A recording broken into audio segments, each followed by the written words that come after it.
Agora vamos falar sobre Colossenses capítulo 2 e versículo 16 e 17, que é uma das passagens também mais debatidas entre os estudiosos sobre esse assunto, ok? Vamos ler?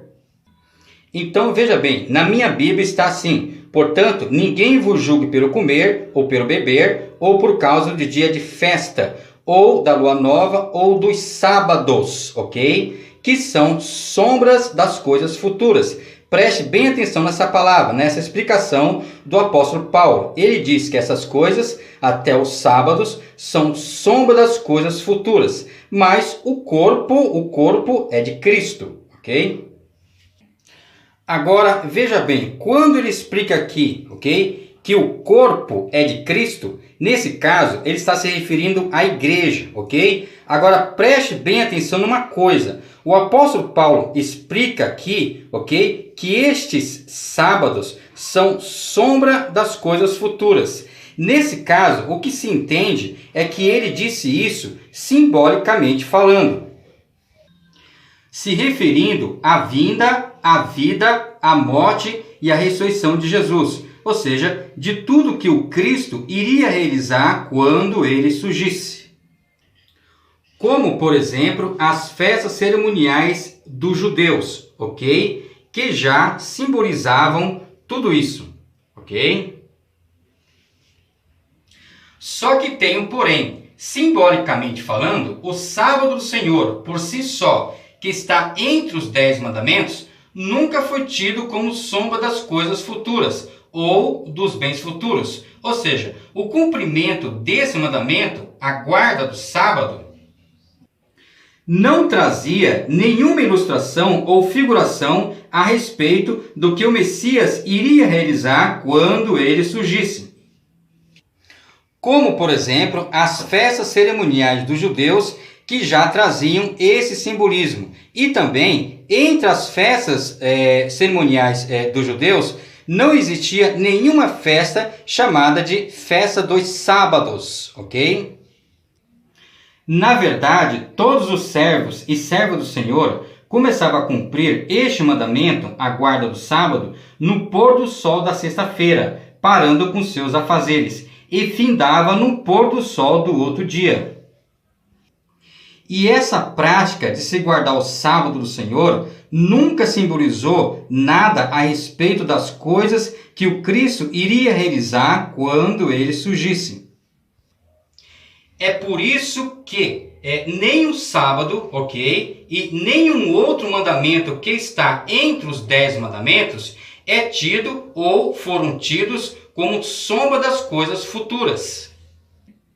Na verdade, veja bem, o sábado estando entre os 10 mandamentos, simbolicamente falando, sempre foi tido como um espelho, ok? Esse é o principal simbolismo dos 10 mandamentos, para que pudéssemos olhar para eles, ok? Nesse espelho, e saber onde nós estamos errando ou pecando diante de nosso Deus. Assim como uma pessoa, por exemplo, que precisa de um espelho para poder tirar alguma sujeira do próprio rosto, ok?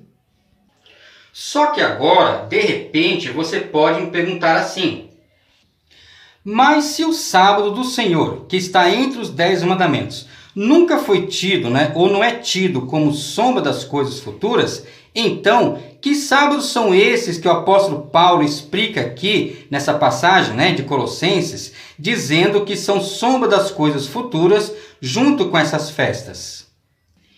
E é isso que vamos ver agora, ok?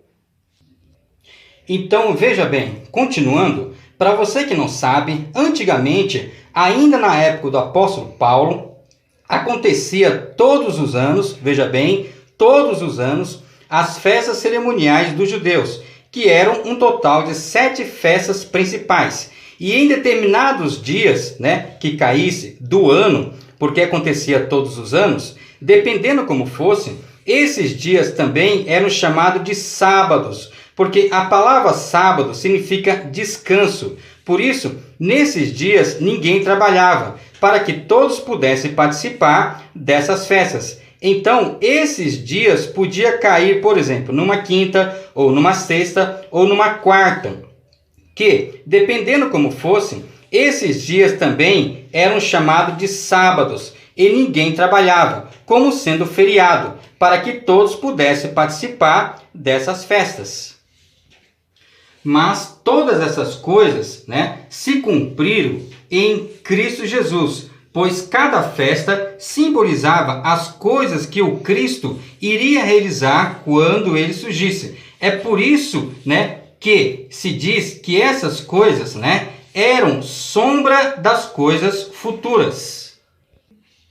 E o apóstolo Paulo explica para os irmãos que a igreja não precisava mais observarem essas coisas, que no qual parece que alguns irmãos judeus convertidos, que não entendiam bem dessas coisas, julgavam que os irmãos gentios de Colossos precisavam ainda observarem essas coisas que na verdade se cumpriram em Cristo Jesus. Ok?